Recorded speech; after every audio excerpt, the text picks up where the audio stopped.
¿Qué tal, hermanos? Dios les bendiga. Qué gusto poder saludarles a través de este medio. Su servidor, Willy Martínez, nuevamente desde la ciudad de Ensenada. Estaba sacando cuentas y ya va a ser casi un año que no nos vemos de forma presencial. No me tocó conocer todavía su nueva casa, pero con el favor de Dios, pues esperemos que pronto se pueda. Hay una luz al final del túnel. No hay que descuidarnos, pero no hay que perder la esperanza. Sin duda que estamos más cerca de salir de esta situación y con la ayuda de Dios saldremos avantes. Le agradezco mucho a su pastor la confianza y la oportunidad que me da de poder llegar hasta los hogares de las apreciables familias de esta iglesia que estimamos tanto, mi familia y yo, con la palabra de Dios. Amén. Y esta tarde yo quiero compartirles un mensaje que he titulado Un amor fuerte y constante. Así, un amor fuerte y constante. Y lo voy a estar fundamentando en el libro de Lamentaciones, en el capítulo 3, versículo 21 al versículo 32, al cual le voy a dar lectura a continuación. Dice la palabra del Señor de la siguiente manera: pero en mi corazón recapacito y eso me devuelve la esperanza. Por la misericordia del Señor no hemos sido consumidos, porque nunca su misericordia se ha agotado. Grande es su fidelidad y cada mañana se renueva. Por eso digo con toda el alma, el Señor es mi herencia y en Él confío. Versículo 26. Es bueno el Señor con quienes le buscan, con quienes en Él esperan. Es bueno esperar en silencio que el Señor venga a salvarnos. Versículo 27, es bueno que llevemos el yugo desde nuestra juventud. Dios nos lo ha impuesto, así que callemos y confiemos. Hundamos la cara en el polvo, tal vez aún haya esperanza.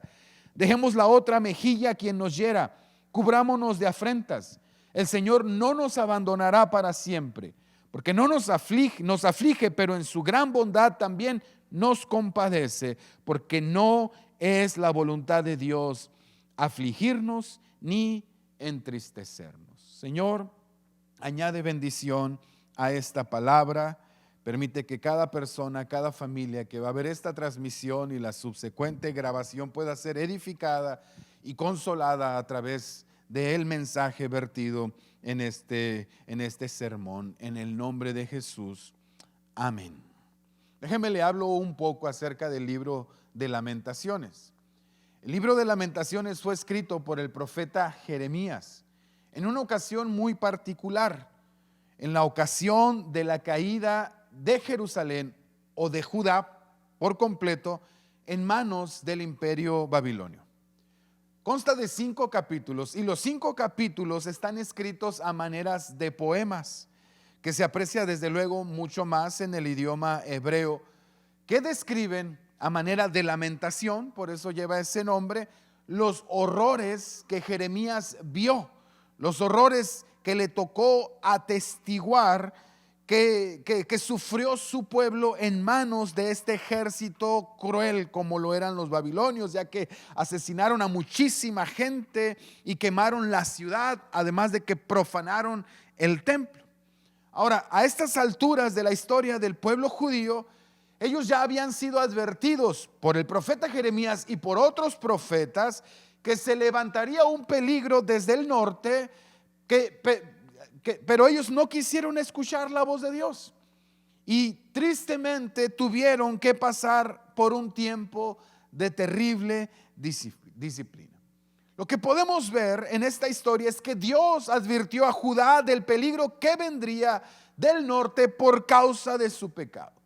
Y lo primero que yo quiero resaltar es que Dios es un Dios que siempre nos va a advertir de las cosas antes de que las cosas malas sucedan, para que podamos estar alertas. Si usted lee el libro del profeta Jeremías a partir del capítulo 1, en donde se comisiona a este joven para proclamar el mensaje de la palabra de Dios, en primer lugar, el mensaje que se le dio a Jeremías fue un mensaje de advertencia. En otras palabras, todavía había tiempo para el arrepentimiento. Jeremías se levantó como una atalaya para advertirle y para llamar al pueblo de Judá al arrepentimiento, pero ellos no quisieron escucharlo. Y aún peor, el pueblo de Dios presumió de inocencia. Ellos se lavaron las manos en lugar de recibir la corrección al mensaje del profeta Jeremías, que les estaba advirtiendo que si no se arrepentían, vendría una nación lejana del norte como una olla hirviendo para arrasarlos. El pueblo de Judá presumió inocencia, y en el capítulo 2, versículo 34 y 35, ellos decían: nosotros no hemos pecado, nosotros no somos culpables, no sabemos de qué nos está hablando el profeta. Y Dios, a través del profeta, les dice las siguientes palabras: por cuanto dicen que no has pecado, el tiempo del arrepentimiento ha pasado y ha llegado el tiempo para la corrección. Muchas veces sucede que por causa de la dureza de nuestro corazón, el juicio, a lo que conocemos como juicio de Dios, es inminente. Porque el corazón endurecido solo va a producir pérdidas y malas consecuencias en la vida de aquella persona que permite que esto pase. Ahora, ante la invasión del ejército babilonio, se distinguieron tres grupos de judíos. Tres grupos que reaccionaron de manera muy diferente, y tres grupos que cosecharon consecuencias muy diferentes. En primer lugar, hubo un grupo que, cuando ya el ejército babilonio estaba a las puertas de Judá, decidieron huir a Egipto y pensar que huyendo a una nación extranjera estarían a salvo de esta invasión y de la violencia que pudiera representar. Bueno, muchos de ellos murieron en el camino. Hubo otro grupo que decidieron ponerse bajo el yugo de los babilonios. Ellos entendieron que Dios era quien estaba permitiendo esta invasión. Atendieron el mensaje de Jeremías. El consejo de Jeremías era que se pusieran bajo el yugo de Nabucodonosor. No presentaron resistencia, y este grupo fue llevado cautivo a Babilonia, en tres deportaciones diferentes. Pero hubo también un tercer grupo, y este tercer grupo decidió enfrentar al ejército babilonio, decidió defender a la ciudad de Jerusalén, arengados por falsos profetas que les decía que Dios iba a derrotar a los babilonios, arengados por las autoridades civiles que decidieron llenarse de orgullo patrio sin entender lo que Dios estaba haciendo. A este tercer grupo fue al que peor le fue. A este tercer grupo precisamente fue al que se les escribió el libro de Lamentaciones, que, como decía, a manera de poemas fúnebres, describen los horrores que Jeremías atestiguó por la dureza del corazón de esta gente. Entre las descripciones horrorosas que vemos de esta época y de este asedio, se nos dice que la gente que era de la familia de la realeza, a causa del asedio y a causa del sitio,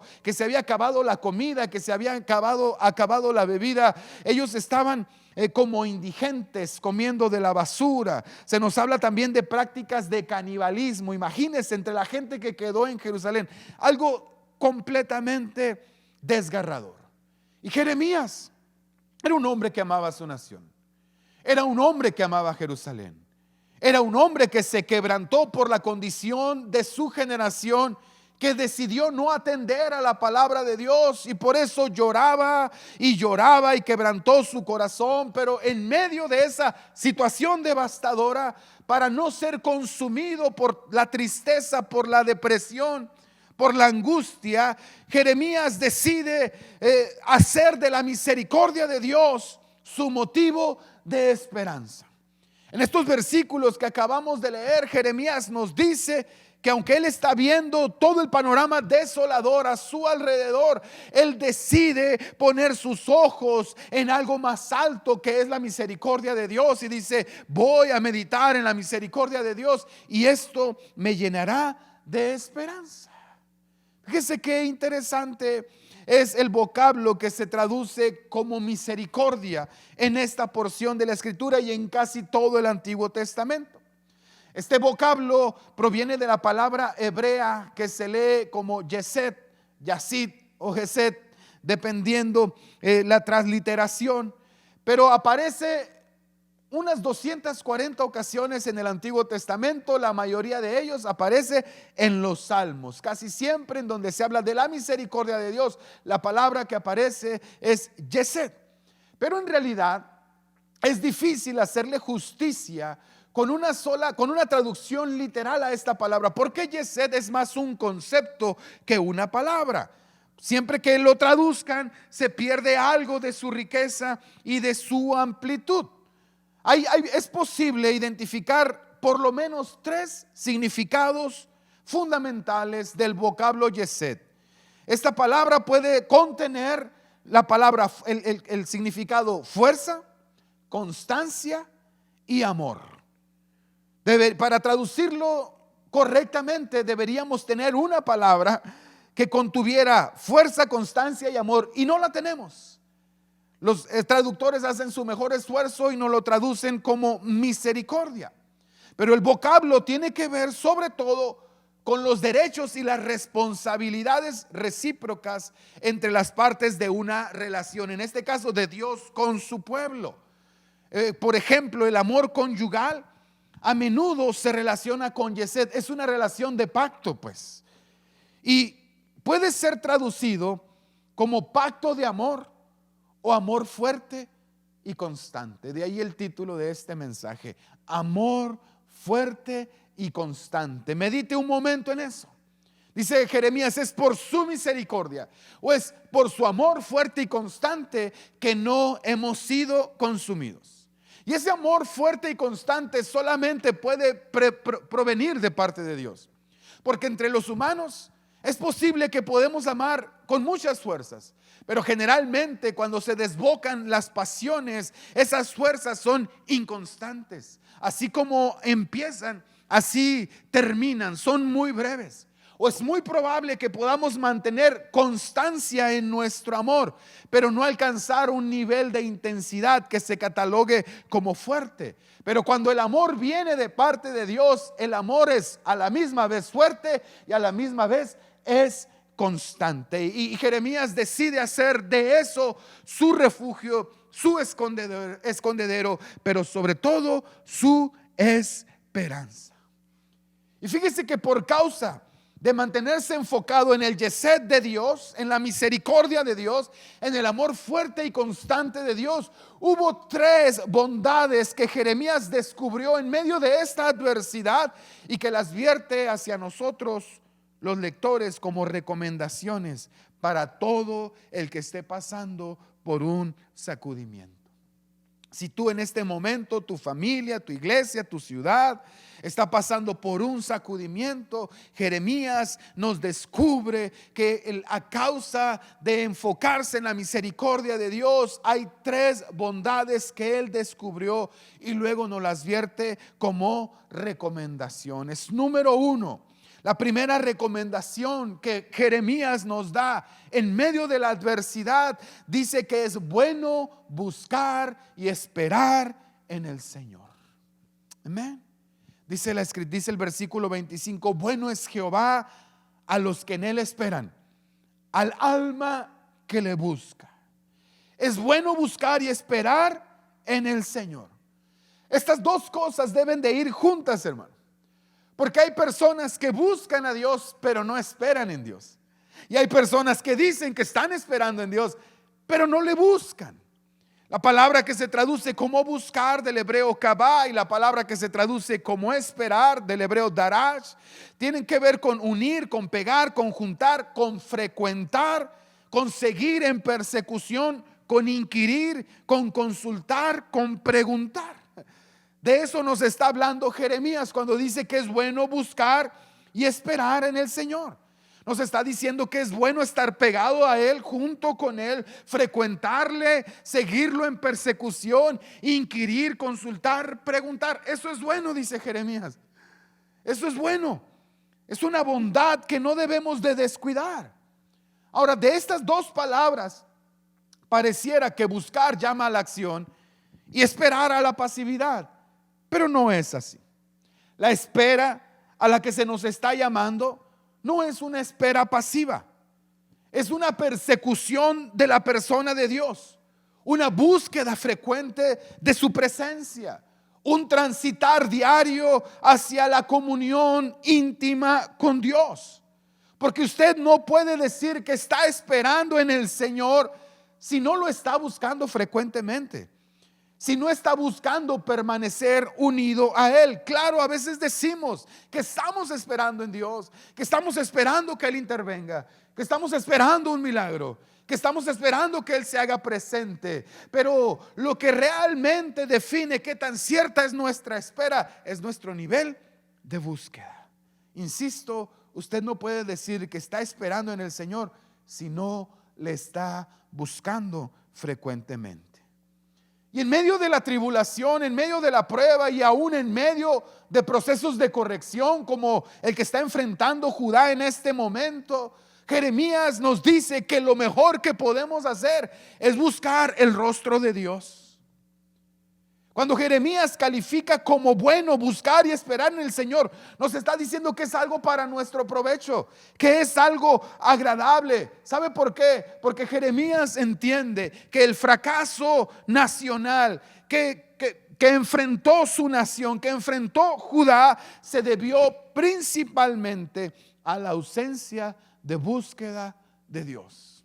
Así es. El pueblo tenía religión.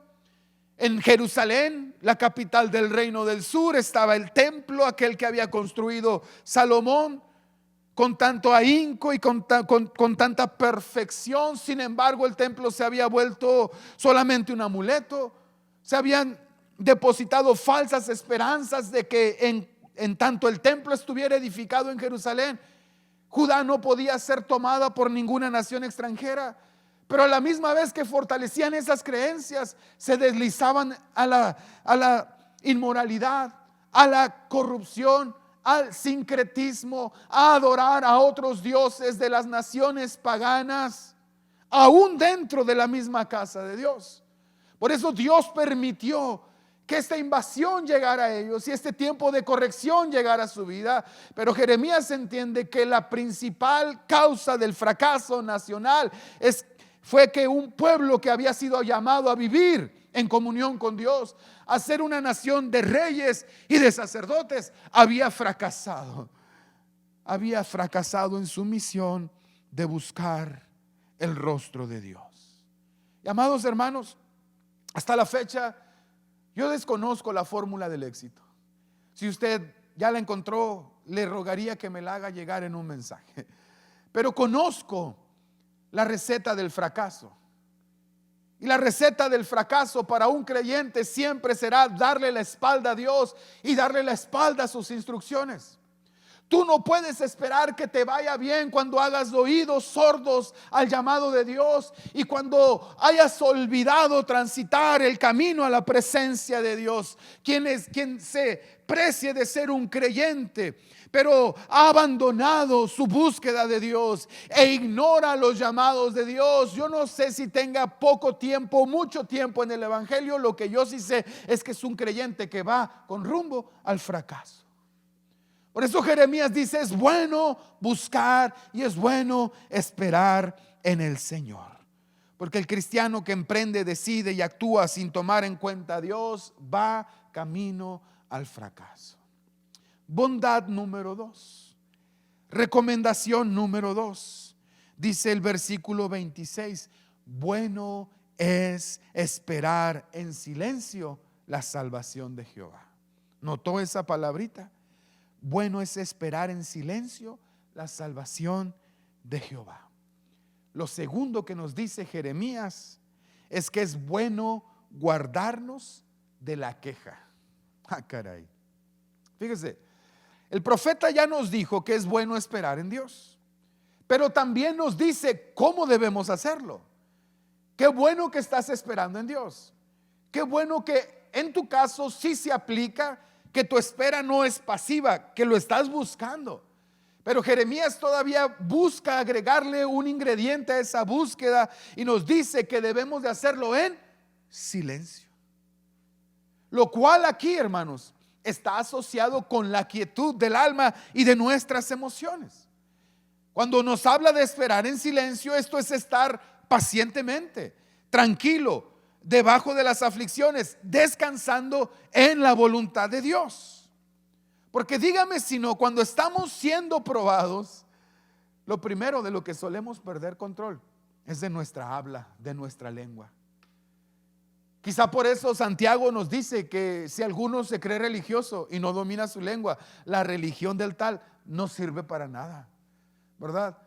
Porque cuando estamos siendo probados, cuando estamos en medio de las adversidades, lo primero de lo que perdemos control es de lo que sale de nuestra boca.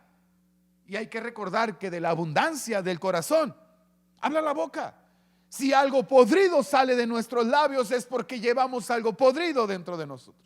Si de nuestros labios solo sale queja, si de nuestros labios solamente sale algo que no edifica, lenguaje que es contrario a lo que Dios quiere que hablemos, lo único que está dejando en evidencia es lo que nos domina, lo que nos llena, de lo que estamos completamente saturados por dentro. Y cuando estamos pasando por periodos de prueba o disciplina, se nos recomienda que debemos aprender a ser prudentes, debemos aprender a ser discretos. Escúchame, hermano, esto te lo digo a manera de recomendación. No hay necesidad de que todo el mundo se entere de que estamos siendo probados, ¿verdad? No, ¿sabes por qué? Porque no todo el mundo lo va a comprender. No todos van a poder discernir lo que Dios está operando en tu vida, pero ¿sabes qué sí va a pasar? Todo el mundo va a querer opinar. Todo el mundo va a tener una opinión. Es que si estás pasando por esto, seguramente es porque tú hiciste esto. Es que si Dios permitió que tú entraras en esta situación o a tu familia le pasara esto, es muy probable que ustedes hayan hecho esto. Lo hemos visto vez tras vez. Hay un hombre en la Biblia llamado Job, ¿verdad? Que él, sin deberla ni temerla, de un día para otro empieza a perderlo todo: hacienda, familia, salud. Y llegan sus mejores amigos, sus 3 mejores amigos, y durante la primera semana hicieron lo correcto. Dice el libro que lleva su nombre que estos amigos que vinieron de diferentes lugares para compadecerse de Job, cuando vieron la condición en la que se encontraba, durante 7 días guardaron silencio y solamente lo acompañaron. Hasta ahí muy bien, ¿verdad? Hasta ahí excelente. Porque si no tenemos nada que decir, hermanos, el silencio es suficiente. A veces con la pura compañía basta. No pretendamos tener todas las respuestas. No sabemos todo lo que Dios está operando en la vida de las personas. Y si no tenemos una palabra que edifique, que aliente o que consuele, pues mejor no digamos nada, ¿verdad? El problema es que 7 días después, estos amigos de Job, palabras más, palabras menos, durante varios capítulos de su libro, lo único que le estaban diciendo a Job: Job, si te está pasando esto es porque tú te lo buscaste, es porque andas en pecado, pues. Ellos no estaban conscientes de la batalla cósmica que se estaba librando. Ellos no sabían nada de lo que estaba operando tras bambalinas. La escritura nos dice que Job era un hombre sin pecado, que era justo, que era íntegro. Pero sus mejores amigos tenían una opinión: te está pasando esto porque tú hiciste aquello. Repito, no todo el mundo va a comprender lo que tú estás pasando, pero sí que van a querer opinar. Y te voy a decir cuál es el problema con eso: que entre más voces escuches, más dificultad vas a tener para discernir la voz de Dios. Amén. Entre más personas tú escuches, más difícil va a ser para ti discernir la voz de Dios y entender lo que Dios te está hablando. No todos entenderán el proceso que estás pasando, y lo más triste es que incluso hay quienes se alegrarán de que estés siendo probado. Pero escúchame, cuando escuchas las opiniones de todos sobre tu situación, abres la puerta a la confusión. Por eso Jeremías recomienda que esperemos en Dios, pero lo hagamos en silencio.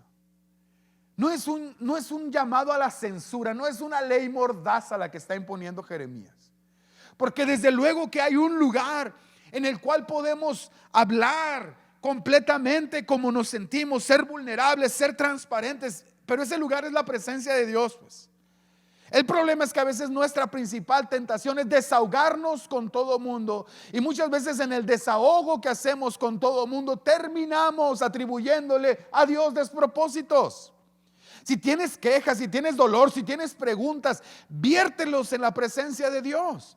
Yo no creo que Dios se ofenda con nuestras quejas. Si así fuera, ¿qué hacemos con todos los salmos que tenemos ahí? En donde David o los otros escritores están con preguntas, con dudas, pero se las vierten a Dios en su presencia, pues. No andan anunciándosela a todo mundo, no andan victimizándose, no andan queriendo causar lástima. Para que te guardes de la confusión, la recomendación es: espera en silencio, porque Dios está trabajando. Incluso cuando nosotros no podemos ver o oír lo que Él está haciendo. El silencio en Dios, hermanos, es más poderoso que la queja. Amén. Cuando tú y yo aprendemos a guardar silencio de lo que estamos pasando, cuando tú y yo, no por hacernos los valientes, pues, pero decidimos que de nuestros labios no va a salir palabra alguna que le atribuya despropósito a Dios, sino solamente alabanza y gratitud y declaraciones de confianza, algo Dios está trabajando a favor nuestro, ¿sí? Pero sobre todo estamos en esos momentos demostrando a la gente que sabe de nuestras pruebas que aún en medio de lo que estamos pasando, nuestra confianza está en Dios y que Él vendrá a nuestro socorro, que en Él está nuestra esperanza. Repito, el silencio en Dios es más poderoso que la queja. El silencio en Dios incluso puede convertirse en un arma de guerra espiritual. ¿Lo sabía usted? Así es. ¿Se acuerda de Israel cuando conquistó Jericó? Esta ciudad en la tierra de Canaán, la primera ciudad que conquistaron. ¿Se acuerdan de aquella procesión de silencio? Durante 6 días dice que dieron una vuelta completamente callados. Esta procesión en donde iba el arca, los sacerdotes, el pueblo, los guerreros. ¿Sabe qué es lo más milagroso de esa situación? No tanto que en el 7º día hayan caído las murallas de Jericó, sino que durante 7 días el pueblo guardó silencio. Oiga, si callara una persona, mantener a una persona en silencio, es milagroso. Ahora tener a miles de personas en silencio es un arma de guerra muchas veces. Y si en medio de las adversidades logramos ejercer dominio de lo que sale de nuestra boca, vamos a demostrar que verdaderamente Dios tiene el control de nuestro corazón. Amén. Si en lugar de que salga queja, sale alabanza. Si en lugar de que sale decepción, sale esperanza. Estamos demostrando que verdaderamente Dios tiene el control de nuestro corazón. Así que Jeremías nos dice: bueno es esperar en silencio la salvación de Jehová. Amén. Y bondad número 3, versículo 27 dice: bueno le es al hombre llevar el yugo desde su juventud. Que calle, porque Dios ha sido quien se lo impuso. Esta tercera bondad nos dice que es bueno aceptar los métodos de corrección divinos. Amén. Es bueno aceptar los métodos de corrección divinos. La primera bondad es bueno buscar y esperar en el Señor. La segunda es bueno guardarnos de la queja. Y la tercera es bueno aceptar los métodos de corrección divinos. Quiero hacerle una pregunta. En medio de la situación que estaba viviendo, en la que estaban inmersos, ¿qué podía hacer el pueblo judío? El tiempo para el arrepentimiento ya había pasado. Ahora era tiempo para la corrección. ¿Qué podían hacer ellos para cambiar sus circunstancias? Absolutamente nada. Estaban rebasados por el poderío militar babilonio. Además de que Dios les había dado permiso para ejecutar ese malévolo plan, nada podían hacer excepto someterse a la mano de disciplina de Dios y confiar en su misericordia. Confiar. Por eso Jeremías dice: le es bueno al hombre llevar el yugo desde su juventud. La confesión de pecado es mejor que la rebelión continua contra Dios. A estas alturas era demasiado tarde para que Dios cancelara la invasión, pero Él vería el arrepentimiento de su pueblo e iba a empezar a obrar en favor de ellos, incluso mientras ellos estuvieran en el cautiverio, hermanos. Por eso releo estos versículos. Dice: bueno es para el hombre llevar el yugo en su juventud, que se siente solo y en silencio, ya que él se lo ha impuesto, que ponga su boca en el polvo, quizá haya esperanza, que dé la mejilla al que lo hiere, que se sacie. No rechaza para siempre, antes bien, si aflige, también se compadecerá según su gran misericordia, porque él no castiga por gusto, ni aflige a los hijos de los hombres. Qué interesante. De muchas maneras pudiéramos decir que lo que Judá está enfrentando a manos o sufriendo a manos del imperio babilonio es un juicio de Dios. Pero es bien importante que entendamos de qué estamos hablando cuando estamos hablando de juicios de Dios. Porque a menudo a lo que llamamos juicio divino no es otra cosa que las consecuencias de los múltiples errores humanos, y que Dios en todo momento busca evitarnos. Dios quiere nuestro bien, no nuestro mal. Dios quiere nuestra bendición, no nuestra destrucción. Sin embargo, a menudo a lo que llamamos juicio divino no es otra cosa más que al permiso que Dios da de que las consecuencias de nuestros múltiples errores nos alcancen. A esto dice el teólogo Alfonso Ropero que las desgracias no vienen sobre los hombres por voluntad punitiva. Es decir, Dios no se complace en el castigo, Dios no se complace en la disciplina, Dios no se complace en eso. Dice Jeremías capítulo 2 versículo 19: te va a castigar tu propia maldad y tus apostasías te condenarán. Reconoce pues y ve que es malo y amargo el dejar al Señor tu Dios y no tener temor de mí, declara el Señor, Dios de los ejércitos. A esto Justo González añade que casi siempre el sufrimiento humano es producto del pecado humano, pero no necesariamente del pecado de quienes sufren. ¿Por qué le hago estas aseveraciones, hermano? Porque en medio de la situación que estamos pasando, de pandemia en todo el mundo, con toda esta mortandad, no han faltado las voces atrevidas, digo yo, que llaman a esto un juicio de Dios, como queriéndonos decir que Dios creó el coronavirus o permitió que esta enfermedad se propagara para castigar a la humanidad por sus pecados. Repito, a menudo a lo que llamamos juicio divino no es a otra cosa que las consecuencias de los múltiples errores humanos, y que Dios busca evitarnos. Él no se complace en la muerte del que muere.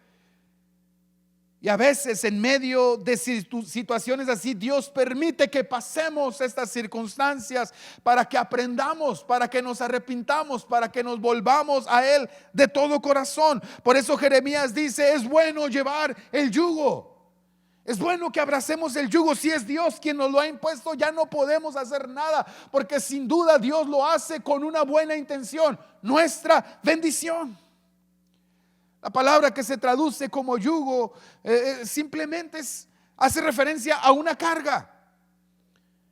Una carga, algo que te fue impuesto, algo que no tuviste opción, algo que tienes que llevar, a lo mejor en contra de tu voluntad, pero que no puedes hacer nada por quitártela. Pero dice Jeremías, en lugar de estar luchando contra esta carga, entiende que si viene de parte del Señor, viene con el corazón de Dios y tiene las intenciones de Dios.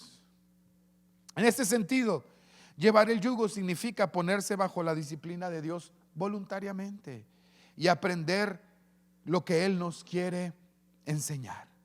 Y esto puede incluir varios factores: meditar sobre lo que Dios quiere en medio del yugo, en medio de la situación que nos ha sido impuesta, meditar en lo que Dios está haciendo, arrepentimiento humilde, volvernos a Dios de todo corazón, asumir las consecuencias de nuestras decisiones, dominio propio frente a las adversidades y sobre todo paciencia y confianza en el Señor.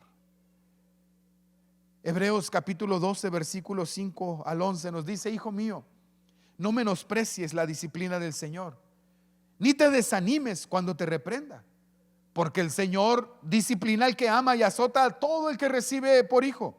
Si ustedes soportan la disciplina, Dios lo trata como a hijos. ¿Acaso hay algún hijo a quien su padre no discipline? Pero si ustedes se les deja sin disciplina, que todo mundo recibe, entonces ya no son hijos legítimos, sino ilegítimos. Por otra parte, tuvimos padres terrenales, los cuales nos disciplinaban y los respetábamos. ¿Por qué no es mejor obedecer al Padre de los Espíritus y así vivir? La verdad es que nuestros padres terrenales nos disciplinaban por poco tiempo y como mejor les parecía, pero Dios lo hace para nuestro beneficio y para que participemos de su santidad. Claro que al momento ninguna disciplina nos pone alegres cuando la recibimos, sino más bien tristes, pero después de ser ejercitados en ella, nos produce un fruto apacible de justicia. ¿Qué te quiero decir con esto? Que no debemos de olvidar que el Padre al que ama disciplina, pero disciplina en ningún momento significa abandono. Tuve un amigo que recientemente partió con el Señor,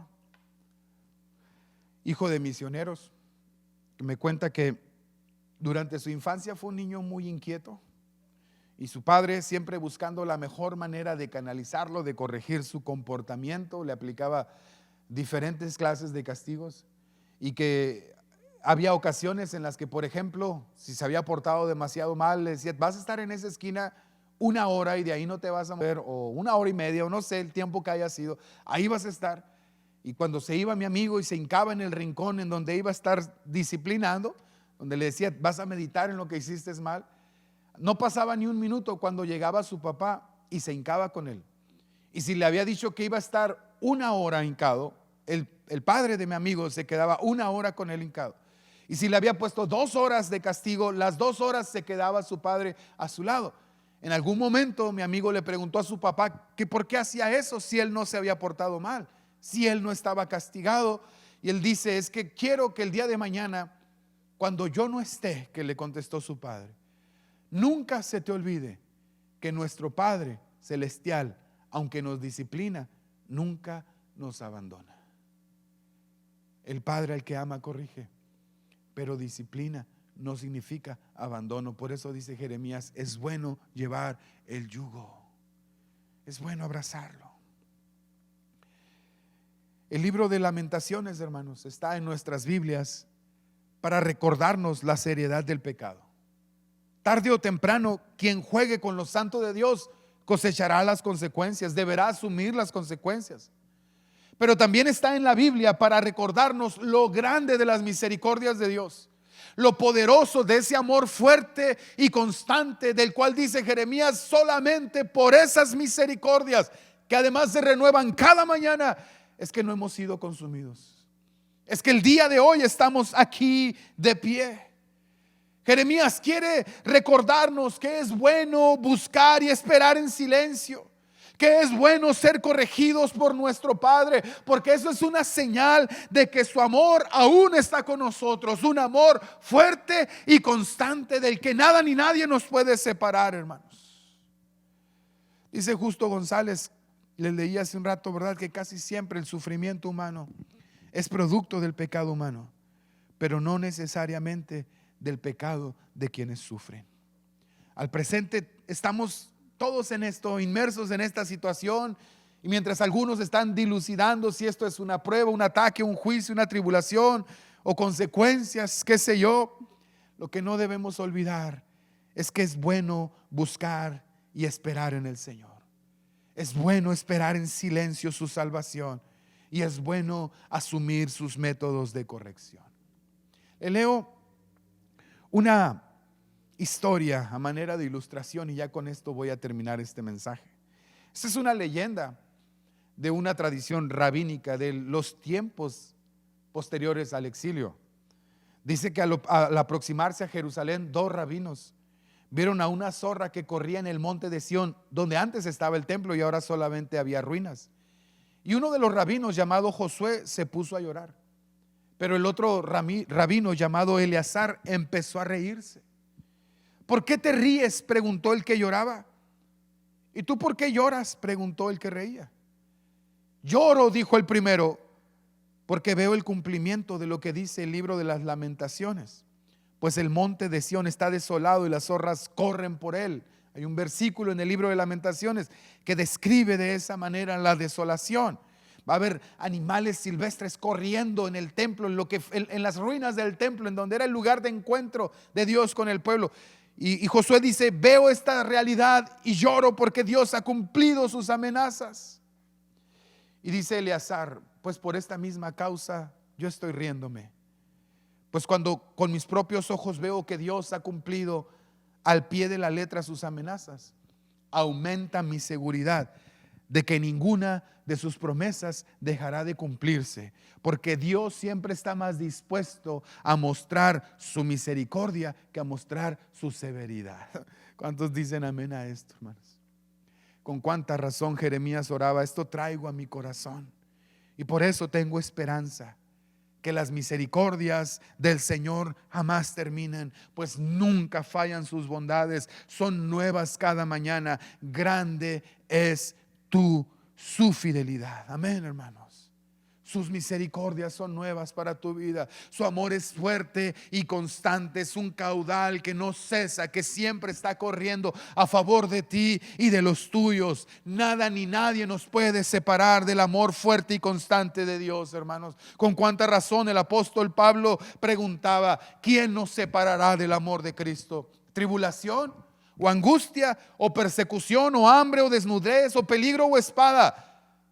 Por esto, dice Pablo, estoy convencido de que ni la muerte, ni la vida, ni ángeles, ni principados, ni lo presente, ni lo porvenir, ni los poderes, ni lo alto, ni lo profundo, ni ninguna otra cosa creada nos podrá separar del amor de Dios que es en Cristo Jesús, Señor nuestro. Que Dios te bendiga, hermano.